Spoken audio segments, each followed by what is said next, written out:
সবাইকে শুভ বিকেল। আজ বিকেলবেলা একটু মাঠে ঘুরতে এসেছি। আমাদের বাড়ি পিছনের যে মাঠটি মুচিডোবার মাঠ, একটি বিশেষ জিনিস আমি আজ লক্ষ্য করেছি। কিছুদিন আগে আমি একটা ভিডিও করেছিলাম, প্রবল বৃষ্টিতে চাষের জমিগুলো সব জলমগ্ন হয়েছিল এই এলাকাগুলো। তো যে জিনিসটা আমি বিশেষ করে লক্ষ্য করেছি আজকে, সেটা হচ্ছে এটা একটি পটলের জমি। এটা নষ্ট হয়ে গেছে, গাছগুলো শুকিয়ে গেছে, কিন্তু পাশাপাশি আরেকটি জমি যেটি আমি দেখাবো, এই জমিটি এটি কিন্তু একদম সতেজ আছে এবং সব গাছগুলো সুরক্ষিত আছে।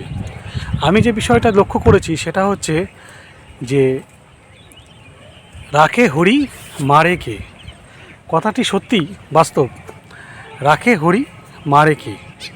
তো সৃষ্টিকর্তা যদি রাখেন তাহলে কেউ তার কোনো ক্ষতি করতে পারে না বা তার কোনো ক্ষতি হয় না।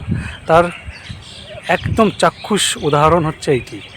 একই জমি, এই প্রবল বৃষ্টিতে এই জমিটাতে যে পরিমাণ জল জমেছিল, এই জমিটাতেও ঠিক সেই পরিমাণেই জল জমেছিল, কিন্তু এই জমিটির একটিও গাছও মারা যায়নি বা মরেনি, কিন্তু এই জমিটির সমস্ত গাছ নষ্ট হয়ে গেছে। এই পটল যখন প্রথম বাজারে আসলো তখন 2 টাকা কিলো দরে ছিল, চাষিরা পটল নষ্ট করে দিচ্ছিল, ফেলে দিচ্ছিল। এখন যেহেতু এরকম গাছ এই প্রবল বৃষ্টিতে প্রচুর নষ্ট হয়ে গেছে, এখন পটলের বাজার মূল্য প্রচুর, অনেক অনেক দাম। এখন পাইকার পটল যেটা হাটে বিক্রি হয়, হাটেই মনে হয় এখন 55 টাকা থেকে 50 টাকা দর বিক্রি হয়। আর ঠিক এই অনেক দূরে যেগুলো দেখতে পাচ্ছ, ওই গাছগুলো ঠিক মরে গেছে। তো ঠিক কথা ওইটাই যে সৃষ্টিকর্তা যদি রাখেন তাহলে কেউই তার ক্ষতি করতে পারে না। তো এই এই প্রসঙ্গে মন্দিরা সিনেমায় একটি গানও ঠিক মনে পড়ে যাচ্ছে,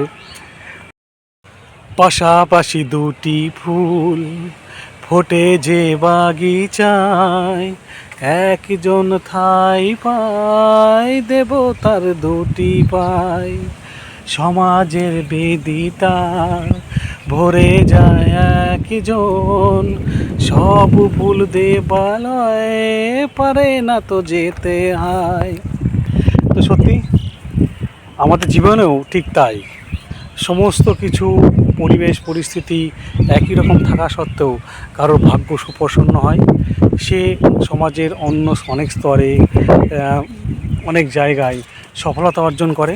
আরেকজন একই রকম পরিবেশ পরিস্থিতিতে সে কিন্তু হতাশাগ্রস্ত বা ব্যর্থ হবে। তো আজকের প্রতিবেদনটি সকলের কেমন লাগলো একটু জানিও। আমি তো ভীষণভাবে এক্সাইটেড এই বিষয়টি দেখে, পাশাপাশি তো সেই কারণে এটি ভিডিও আকারে তুলে ধরলাম। সবাইকে অসংখ্য ধন্যবাদ আমার ভিডিওটি সম্পূর্ণ দেখার জন্য। যদি ভালো লেগে থাকে তাহলে একটু লাইক কমেন্ট করুন, এইটুকুই পাওনা। তাছাড়া ফেসবুক থেকে সেরকম কিছু সকলে করে দেয়,